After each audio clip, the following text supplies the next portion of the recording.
पुराना television Emma के छोटे से अपार्टमेंट के कोने में चमक रहा था। उसकी स्क्रीन पर सियाओसफेद स्टैटिक का तूफान चल रहा था। उसने इसे बिल्डिंग के पीछे वाली गली में ढूंढा था, आधा डब्बा हुआ था गट्टे के धिया और जैंग लगे कैंस के नीचे। ये वैसा भारी पुराना टीवी था जिसमें रैबिट या एंटेना लगे होते हैं, शायद उसके दादा दादी के जमाने का। उसने नहीं जाना क्यों उसने इसे घर खींच लाया, शायद पुरानी यादों के लिए या शायद एक और नींद से भरी रात के बोरेपन के लिए। लेकिन अब रात के 2:37 बजे, जब बाहर शहर में सन्नाटा था, टीवी चल रहा था और बैन नहीं हो रहा था। उसने मेज में प्लग लगा दिया था, कोई उम्मीद नहीं थी। स्क्रीन एक डैम से जग उठी, स्टैटिक के शोर के साथ, जैसे कोई जिंदा चीज हो।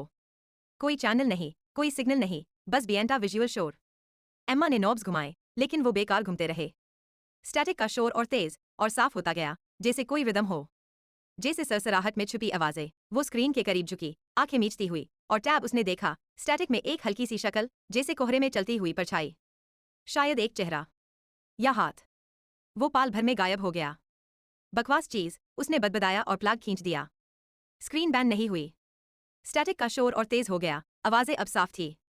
Emma, Emma. उसका नाम, बिल्कुल साफ, शोर में से सरकती हुई आवाज। वो जैम सी गई, उसकी सांस रुक गई। अपार्टमेंट लॉक्ड था। वो अकेली रहती थी। कोई उसका नाम नहीं बोल सकता था। वो पीछे हटी, उसके नंगे पांव ठंडी लकड़ी के फर्श पर ठिठुर रहे थे।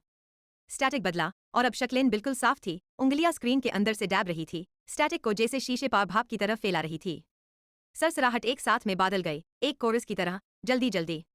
एम्मा, करीब आओ। हमें देखो। उसका दिल सीने में धड़क रहा था। उसने फोन उठाया किसी को कॉल करने के लिए, कोई भी, लेकिन स्क्रीन बैन थी, बैटरी खत्म, हालांकि 1 घंटा पहले पूरी चार्ज थी। कमरे की हवा भरी हो गई, ओजोन और किसी खट्टी चीज की बू, जैसे सड़ता हुआ फल।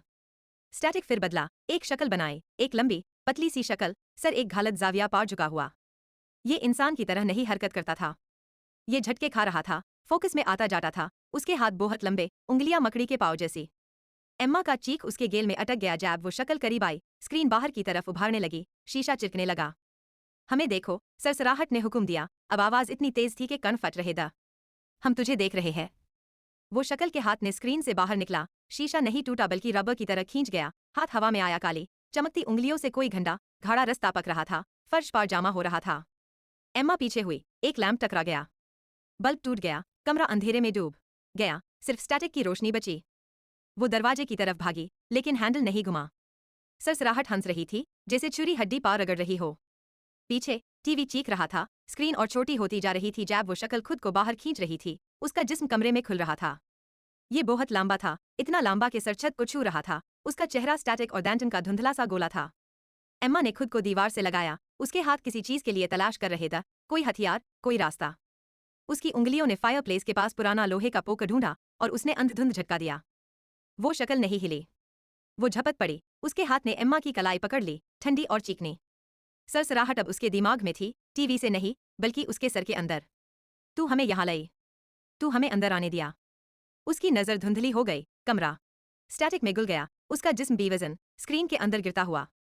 आखिरी चीज जो उसने देखी वो उसका अपना अक्स था शीशे में, उसका मुंह चीख के लिए खुला हुआ, जो कभी नहीं आई। अगली सुबह अपार्टमेंट में सन्नाटा था। टीवी चुप, उसका प्लग साफ सुथरा लपेटा हुआ उसके पास रखा था। एम्मा के पड़ोसियों ने उसकी गैर मौजूदगी देखी, लेकिन ज्यादा नहीं सोचा, वो हमेशा अकेली रहती थी। हफ्ते बाद एक नया किराएदार आया। एक रात, बो और बेचैन, उसने अलमारी में रखा पुराना टीवी निकला और प्लग लगा दिया।